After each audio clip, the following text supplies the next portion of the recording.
Hello, good day mga boss. Cholet ng DIY Kurips. So, may in-order na naman ako ngayon dun sa Shopee, no? So, ito, ship from China to. Yan. Pero, etong accessory na to, sa sasakyan talaga to kinakabit, no? Merong ganito yung Toyota Wigo namin. Pero ngayon, kakabit ko siya dun sa NMAX ko. So, meron kasi ako nakitang video, no, na kinabit siya dun sa may upuan. So, nagandaan ako. So, kukopyahin natin. Yan. So, ano ba tong binili nating item? So, ito yun. Yan. DRL, ano? Para talaga to sa headlight nung mga sasakyan. Pero nagkabit din ako ng ganito sa NMAX ko eh. Merong ganito yung headlight ng NMAX ko. Pero ngayon, kakabit natin to sa seat compartment. Yan. So, pagka nag-signal kayo, pati yung seat compartment nyo, umiilaw yung gilid. Pero pagka hindi naman kayo nagsisignal, nakailaw lang siya. So, naka-park light siya. Pagka bumili kayo nung ganito, iba-ibang size yan, ano? Merong 60 cm, merong 45, at saka merong 30 cm. So, bahala na kayo. Depende yan sa size ng motor nyo, no? Yung NMAX kasi malaki, kaya ang binili ko na 60 cm. Pero hindi ko pa ito nasusukat kung okay ba yung size niya. Kung mahaba ba siya or maiksi. Pero parang mas okay kung mas maiksi siya compared dun sa mas mahaba. Kasi pagka mas mahaba, hindi natin ito basta-basta pwedeng putulan. Pero kung maiksi siya, okay lang din. At least mailalagay natin siya. Magkakaroon lang ng konting allowance dun sa upuan. Pero buksan na natin. Pakita ko lang sa inyo. Yan. Maganda na ngayon yung mga DRL na binibenta, no? Yan. Kasi after nung ilaw, wire na agad. Yan. Dati kasi, yung binibili ko, meron pang parang mga module. Yan. Hindi ko alam kung driver yun, para mas maganda yung sa ilaw. Pero, masyadong bulky yun. Meron kang driver dito. Yan. At least ito wala. Wire na agad. No? After mo ikabit to, doon sa sasakyan mo or sa motor mo, wire na. Wala nang mga nakaumbok-umbok. So, kanina na-mention ko na yung regarding dun sa size. Meron nga pala kayo mabibili nito, iba't ibang kulay. Itong binili ko is color white. Meron kayong mabibili nito na blue. Ice blue siya to be specific. To parang ganito, ice blue to. Yan. Tapos, meron rin yung red.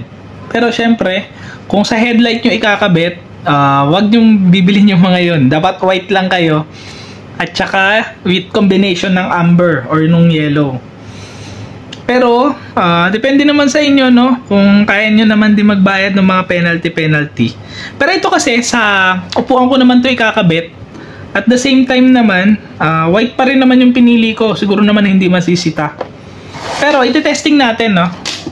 Explain ko sa inyo yung wiring nito. Yan. Makikita nyo, merong color black. Siyempre, negative yan or yung ground. Tapos may red. Ito yung sa park light. Yung park light ay yung dominant color dun sa binili nyo. For example, red ba siya, ice blue ba siya, or white ba siya. So, syempre, pinaka-stack na ilaw. Tapos yung yellow para sa signal light. So, pagka nag-signal kayo, dun nagagana yung yellow or yung amber na kulay. So, pakita ko na lang sa inyo. Ito, supplyan natin ng negative. Ito yung gagamitin natin, jump starter na naman. Yan. So, testing muna natin sa kulay pula, which is yung park light natin. Yan, no? Yan. So, yung kulay pulang wire, park light yan. So, yung sa akin kasi, kulay white yung binili ko. So, white yun nandyan. Isa pa doon sa kinagandahan na binibentang DRL ngayon, no? May style siya na pagka in-on mo, may gapang-gapang muna na ilaw bago siya mag-steady. Dati kasi yung mga lumang DRL, pagka power up mo, wala. Steady na kagad siya. Wala na yung gapang-gapang. Tingnan nyo, ulitin natin. Ayan, no? May paganyan pa, no? Bago mag-steady na white. So ngayon, pagka nag-signal na kayo, yan. Yung yellow, supplyan natin ng positive. Yan. Ayan, no? Gumagapang din yung pagka-yellow niya. Yung amber na kulay. So, ang ganda. Pagka nawala na yung signal nyo, balik na siya dun sa park light. Yan. So ito, i-install natin to sa motor. Pero kagaya nung mini-mention ko, no? Sa sasakyan talaga to, headlight na sasakyan kinakabit. Pero ikakabit natin to doon sa upuan ng NMAX version 2. Sa gilid lang, no? Para pagka nakaupo kayo, parang merong liliwanag doon sa gilid ng upuan nyo. Yan. So abangan nyo yung video natin ng installation nito.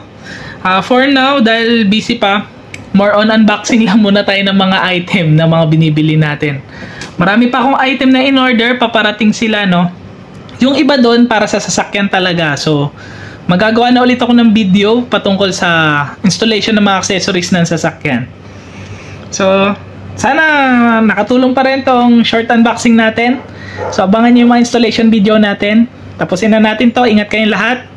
God bless. Ride safe.